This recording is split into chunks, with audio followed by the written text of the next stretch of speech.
कहाँ कथा चल रही थी?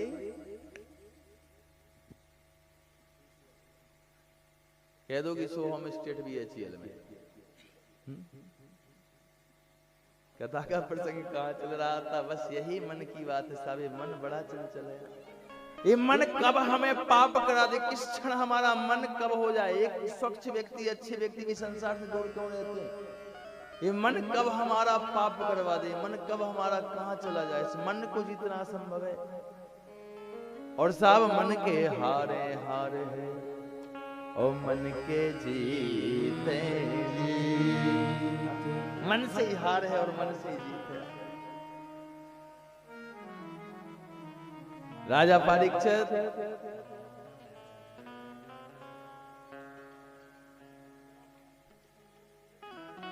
ये 9 कन्याओं का विवाह उन 9 ऋषियों से किया गया। 10 संत और तो कोई सृष्टि में है नहीं, केवल 10 संत जो ब्रह्मा जी ने प्रकट किए थे। क्योंकि ये 4 दिन की कथा बड़ी सावधान से सुनने वाली बात है। मुझे बड़ा आनंद आता है 4 दिन की कथा। बहुत ज्ञान की कथा है साहब, बहुत बोध की कथा है, वास्तविकता की। इस सृष्टि में और तो कोई था नहीं, केवल वो 9 ऋषि बचे थे। एक थे कर्दम्ब, 10 ऋषि प्रकट हुए थे। कर्दम्ब का विवाह देवहूति के साथ हो गया और 9 ऋषियों को भी देखा कि कर्दम्ब तो बड़ा सुखी हो गया है।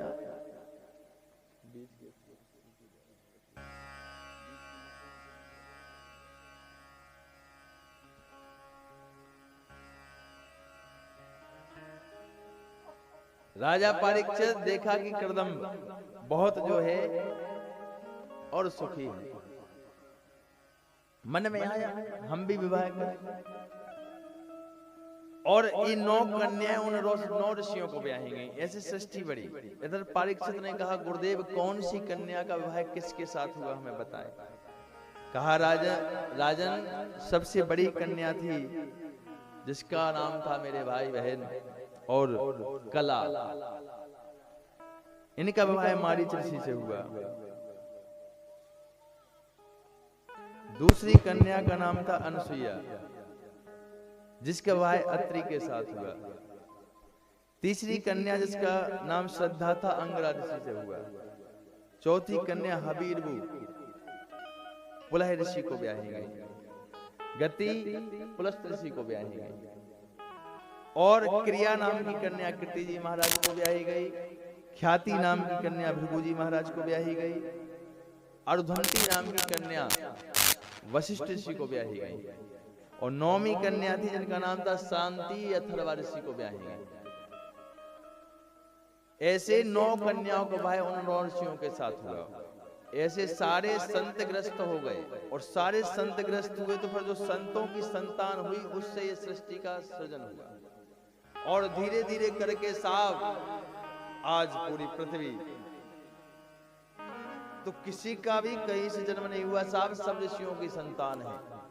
ऋषियों की संतान जिसमें प्यारा हिंदुस्तान है। ये सब संतों की संतान है अथवा तो ईश्वर के अंश हैं। ये मानव ईश्वर जैसा क्यों है, भगवान जैसा क्यों है? ये भगवान का अंश है। ईश्वर अंश जीव अविनाशी 2 प्रकार से ले लो कि एक तो भगवान सब जगह है तो प्रत्येक इंसान में इसलिए उसका अंश है।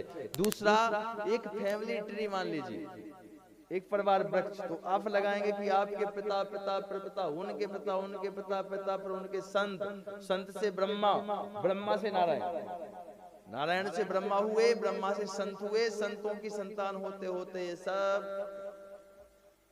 सब ऋषियों की संतान। ऐसे सृष्टि का सृजन हुआ। इधर कपिल भगवान, अब कर्दम्ब ऋषि ने कपिल भगवान को प्रणाम किया है, स्तुति की है और प्रणाम करके समाधिस्थ हो गए हैं। और माता देवहूति ने कपिल भगवान से बहुत अच्छे प्रश्न किए हैं जो भागवत में आते हैं और तत्व ज्ञान का उपदेश लिया है। माता देवहूति ने कपिल भगवान को कहा बेटा मोक्ष क्या है? बहुत अच्छे अच्छे प्रश्न किए हैं। मोक्ष क्या है? मां योग अध्यात्मिकां पुसः मतो निश्रेयसाय अत्यंत तो परित्र्यत्र दुखस्य च सुखस्य च। मां योग अध्यात्म ही मोक्ष का कारण है। मोक्ष का अर्थ है इस संसार से जन्म मृत्यु के चक्कर से छूट जाना ही मोक्ष है। मोक्ष का कारण क्या है, कैसे मिलता है? बोले योग अध्यात्म के द्वारा एक मार्ग है जिससे मोक्ष प्राप्त कर सकते हो आप। अथवा तो हे माता, जो एक चित्त होकर मेरा भजन करता है मैं उसको संसार से मोक्ष देता था। एक चित्त होकर, एक चित्त मन को,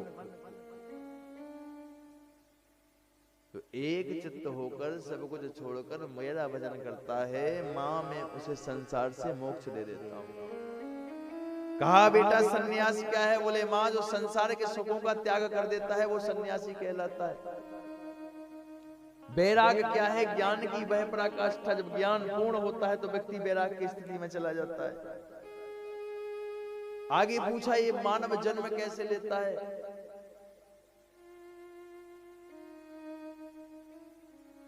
राजा परीक्षित, भगवान कपिल ने बताया है ये मानव जन्म कैसे लेता है।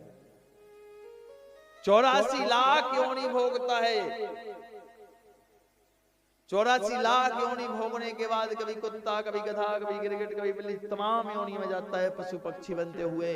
और 84 लाख योनि भोगने के बाद इसको एक योनि मिलती है जो है मानव योनि। और मानव योनि जैसे ही इसको मिलती है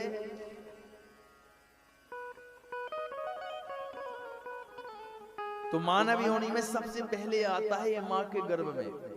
और सबसे बड़ा दुखदाई होता है मां का गर्भ, सबसे बड़ा नरक होता है।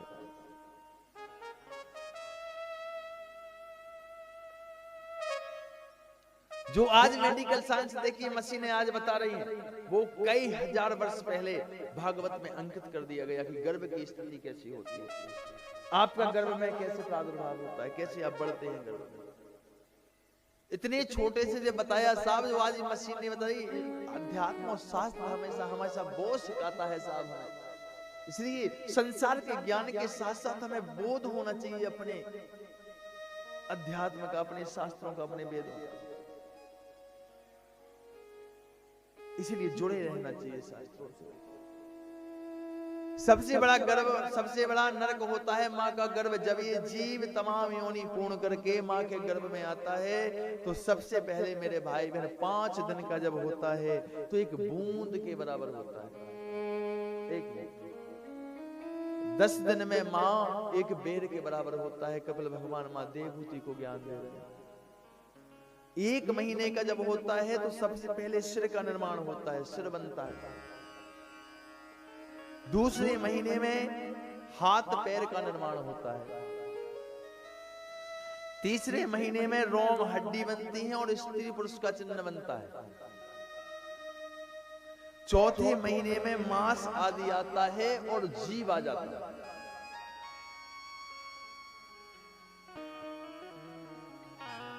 पांचवें और छठवें महीने में उदर में घूमने लगता है। और उस समय जब उल्टा मलमूत्र में रहता है गर्भ के अंदर, और उस समय जब मां तीखा ईखा खट्टा मिर्ची आदि का सेवन करती है और जब उसका रस जाता है राजा परीक्षित और उस कच्चे मांस में लगता है, असहनीय पीड़ा होती है, असहनीय पीड़ा होती है और चिल्लाता है कि हे प्रभु मुझे इस नरक से निकाल दो,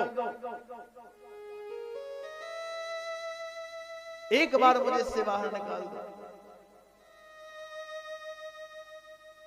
और स्तुति करता है तस्योपसत्रमृतं जगत्तीच्छात् नाना तनोर्भुवि चलरचरणारविन्दम्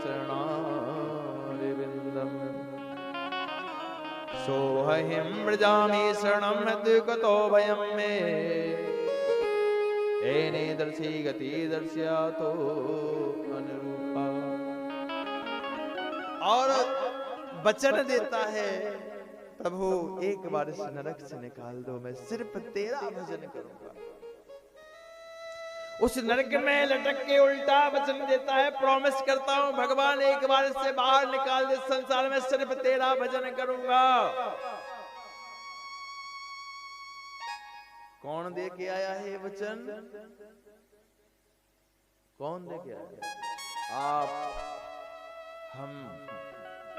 जब उल्टे लटके उस समय वचन दिया प्रभु एक बार इस दुर्गति से निकाल दे, सिर्फ तेरा भजन करेंगे। आ गए बाहर, किया भजन? नहीं किया ना। अपने आप को साफ दुनिया होशियार मानती है, पता चलेगा जीवन तो पूर्ण होगा ना। ऐसे तो होने की अमर हो, मरोगे तो जरूर, और मरने के बाद पता चलेगा क्या होती है दुर्गति। अभी जन्म के पहले की स्थिति बताई है, अभी आज की कथा में अंत में बताऊंगा कि मरने के बाद क्या स्थिति होगी तुम्हारी। जानो जागो साहब, आनंद लीजिए इस जीवन का, ईश्वर का भरोसा रखिए। तुम कुछ नहीं हो, एक खिलौने हो उसके हाथ के। जब तक चाहे संसार में घूम रहे हो, एक दुख का पहाड़ पटक देगा, नरक बन जाएगी जिंदगी। इससे पहले उसका भरोसा कर लो, दूसरे का बुरा मत करिए, दूसरे का अनित मत करिए। अरे 24 घंटे भजन नहीं कर पा रहे हो, 1 घंटे करिए। 1 घंटे नहीं कर पा रहे हो, आधा घंटे करिए। अरे आधा घंटे नहीं कर पा रहे हो तो 1 घड़ी आधी घड़ी आदो में पुनिया। शास्त्र हमारा ये भी कहता है, पर कितना कर सकते हैं। 1 घड़ी 24 मिनट की होती है, 24 मिनट नहीं कर पाते हो तो आधी घड़ी 12 मिनट करिए। 12 मिनट नहीं कर पाते हो 6 मिनट ही जप ले साहब, और नहीं जप पाओ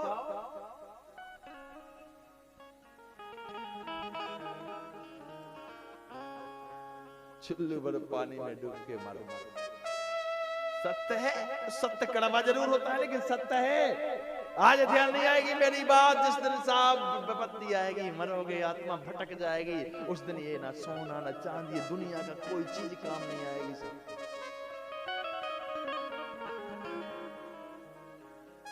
जिसने ये जीवन दिया, जिसने सांसें दी,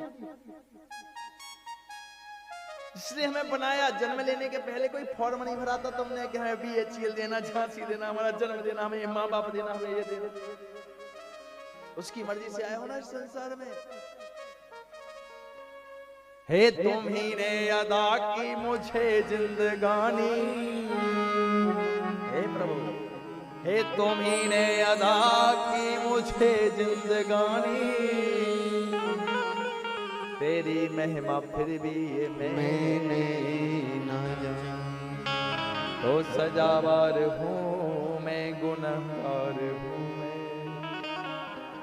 सत्य तो ये है कि मंदिर जाते जरूर हो, भगवान के सामने भी जाते हो, लेकिन तुम्हें मुंह दिखाने के लायक नहीं। मैं आ तो गया हूँ मगर जानता हूँ ये सर को झुकाने के लायक नहीं। मेरे भाई बहन, शास्त्र हमें जगा रहे हैं, कथाएं हमें जगा रही हैं। भगवान हमसे कह रहा है कि मेरा भरोसा रख, तुम्हें दुनिया में जो करना है करो, कमाओ, खूब कमाओ, हंसो खेलो, जो करना है करिए, लेकिन उसका भरोसा मत छोड़िए। अरे कई बार कह दिया करे कभी 24 घंटे में कि हे प्रभु ये सब तेरी महिमा है और तू अपनी कृपा बना ले। इतना भी समय नहीं है तो साथ कथाएं हो, यज्ञ हो, सत्संग हो, तो समय निकाल के लगा लो डुबकी। इसमें नहीं मर जाओगे, नरक की नदी में डुबकी लगाओगे।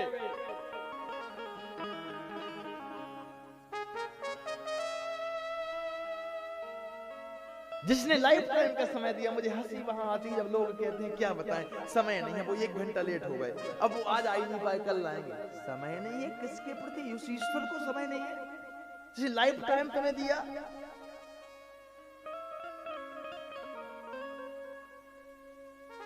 कोई दुर्घटना घटने से पहले उसका दिमाग इधर का उधर हो या उसको गुस्सा आए, इससे पहले समझ जाओ साहब। और ना समझ पाओ तो मर्जी तुम्हारी है। इस दुनिया में ऐसे भी लोग होते हैं सुबह से माला पकड़ के भजन करते हो, ऐसे भी होते हैं सुबह से शराब की बोतल पकड़ते हैं। तुम्हें भी किसी ने नहीं रोका। पाप करिए आजाद हो, पुण्य करिए आजाद हो, तुम्हें जो करना है करिए, बस इतना ध्यान रखिए जो करोगे भोगना पड़ेगा। और जब भोग की बात आती है साहब, वहां कोई साथ नहीं, कोई साथ। माँ ये वचन देता है एक बार इस नरक से निकाल दे, सिर्फ तेरा भजन करूंगा। और इस माया में जैसे ही आता है, माया बड़ी प्रबल, माया बड़ी ठगनी,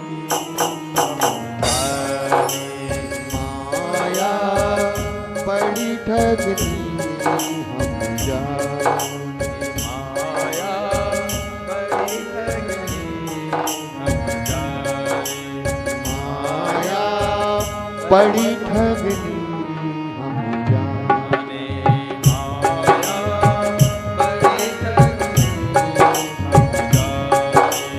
माया बड़ी ठगनी हम जाने, माया बड़ी ठगनी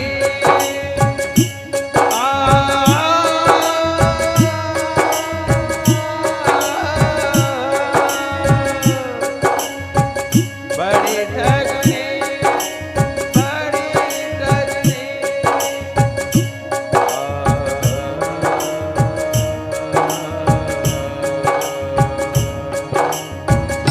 माया बड़ी ठगनी,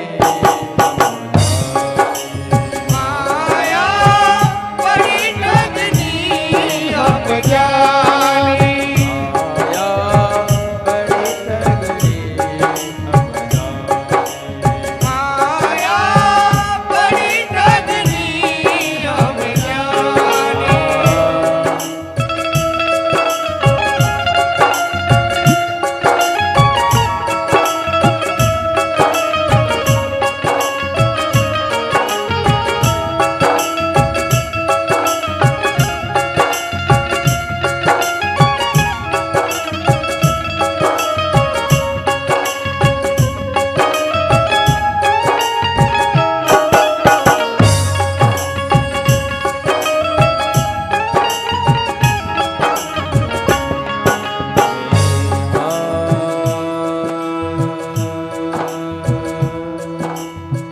बड़ी ठगनी,